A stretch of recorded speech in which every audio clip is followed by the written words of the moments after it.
Since the 1100s, a new world power was emerging, the Crusaders. They were super religious Christian warriors who had united in their desire to make Europe Christian again. Till late 1400s, Spain and Portugal had majorly been Islamic empires for over 700 years. But not anymore.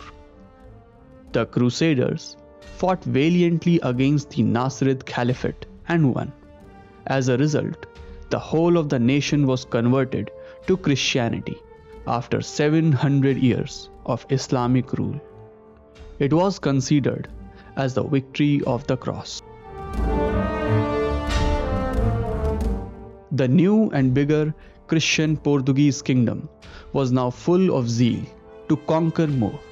And as we know, no great power thrives without Indian spice trade.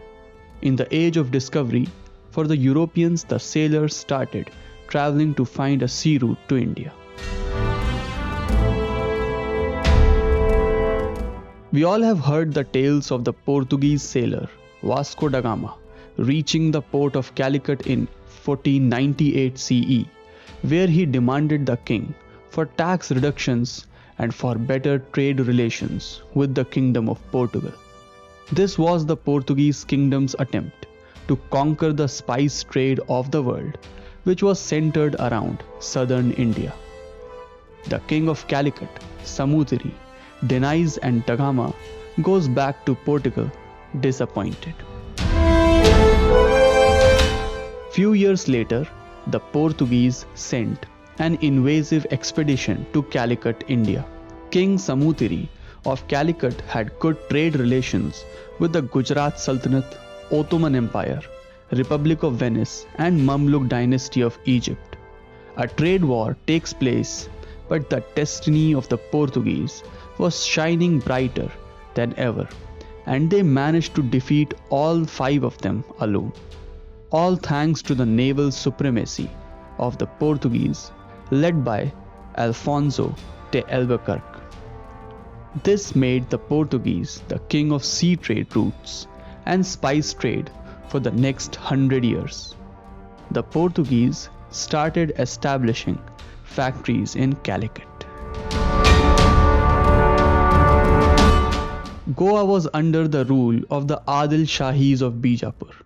Adil Shahis had a very weak navy, and in comparison to the Portuguese, it wasn't even enough to challenge the invasion and lost. Portuguese under the command of Alfonso de Albuquerque captured Goa in 1510 CE. A few more battles were fought between Adil Shahis and Portuguese, but the Portuguese managed to keep control over Goa. All information from here on is taken from A.K Priolskar's book, The Goa Inquisition. This is the most well-known and well-written book amongst all relating to the dark era of Goa from 1560 to 1812 CE. This book contains translations of all records of the Portuguese era, such as the letters, the orders of the Inquisition, tales of travelers, and even records from Portuguese museums in the most authentic manner. Referencing has been done for readers' case. In the book Soma Oriental of Toma Piers, the writer describes Hindus of Goa as follows. There are a great many heathens in this kingdom of Goa, for then in the kingdom of the Deccan. Some of them, the Brahmins, are very honored men with large fortunes. The Brahmins are noblemen with many followers and lands of their own, and are persons of great repute and wealthy, and they live on their estates. These Brahmins are greatly revered throughout the country, particularly amongst the Hindus. They do not eat meat or anything that causes pain to any animal. They are clever, prudent, and learned in their religion. A Brahmin would not become Mohammedan even if he was offered the post of a king. That was the loyalty of the Brahmins towards their faith. On 6 May 1542, when Francis Xavier set foot ashore at Goa, from then on the Jesuits did their worst, using every form of bribery, threat, and torture to effect a conversion. Conversion began with spreading the word of the Bible behind closed quarters, insulting prior faith of the people, and lurements such as high-ranking posts or wealth in exchange for converting to Christianity, and more often than not, forcefully converting Hindus and Muslims to Christianity. Where attractions didn't work, force and fear definitely did. The religious fanaticism of Portuguese began even before the Inquisition formally began. The territory conquered by Alfonso de Albuquerque at the outset comprised 3 adjacent islands of Diwar, Chorao, and Jua. The Hindu temples which existed in this territory were destroyed in 1540 by the Portuguese. In 1543, Ibrahim Adil Khan presented the sub-districts of Bardez and Salsette to the Portuguese. Miguel was the Vicar General or deputy of the chief bishop, ordered the destruction of all Hindu temples in 1546 to suppress idolatry and promote Christianity. The order of D. Sebastião dated March 25, 1559, in which he prohibited the existence of Hindu temples, private Hindu sanctuaries, and images of Hindu gods, as well as the celebration of Hindu festivals, did not apply to Salsette and Bardez.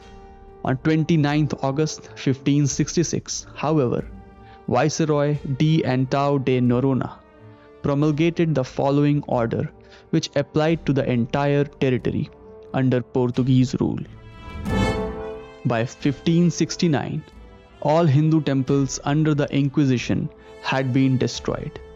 The official Portuguese figures are of destruction of around 760 Hindu temples, using temple funds to build churches.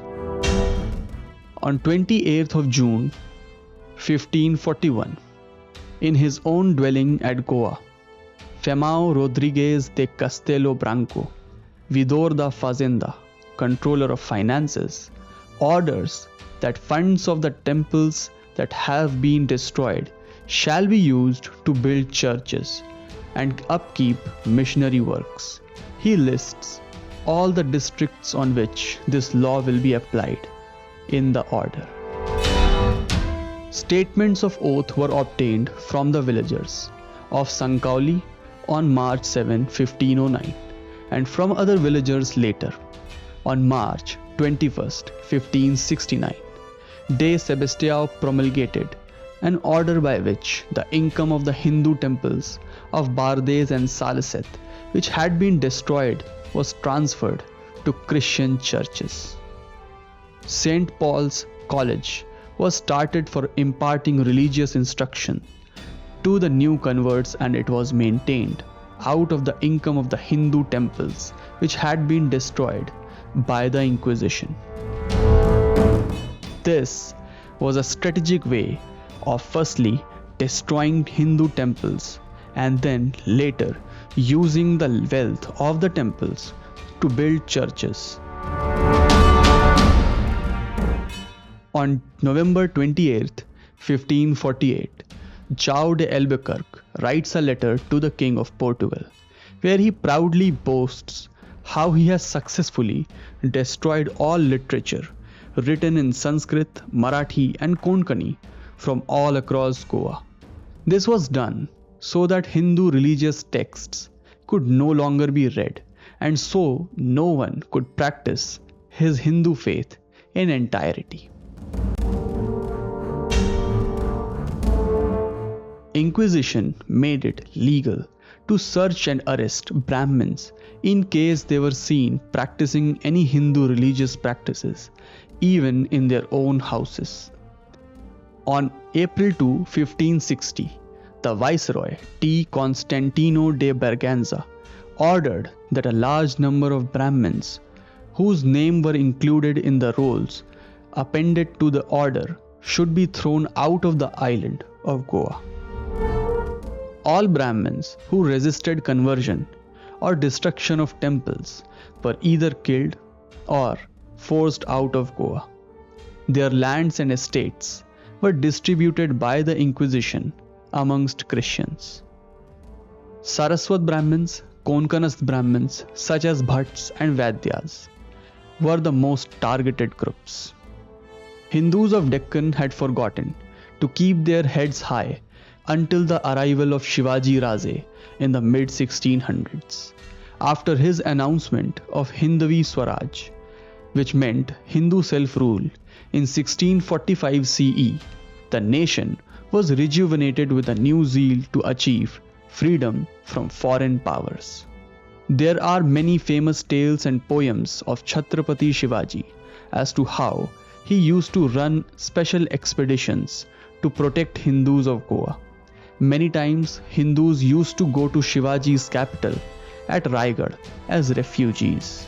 Though the Goan terrain didn't suit Shivaji's guerrilla warfare, Ganimi Kawa, yet he did his best to protect the interest of his fellow co-religionists.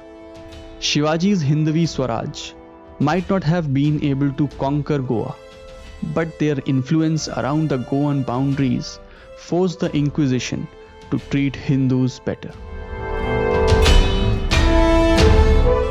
After the destruction of native religio-cultural ethos of Goa, the Inquisition finally ended in 1812 CE. By then, the Marathas had already peaked out at their power, and the British were about to end the Maratha supremacy pretty soon. The times of slavery for the entire nation had once again come after almost 100 years of freedom from foreign domination. In the past 100 years, Rajput kingdoms had declared independence from Mughal Sultanate. Central and western India had been ruled by Marathas, where Maratha rule had reached up to Afghanistan, and Turkic rule had been put to an end after almost 500 years of domination. The Mughals lost all their power in 1700s and were left as vassal state of bigger powers such as Marathas, and then under the British after Battle of Buxar in 1765. But the destiny of Goans remained dark throughout the 450 years of Portuguese rule from 1510 to 1960. Though the Inquisition was over in 1812 CE, the reminiscence of the disaster of Inquisition can still be seen today.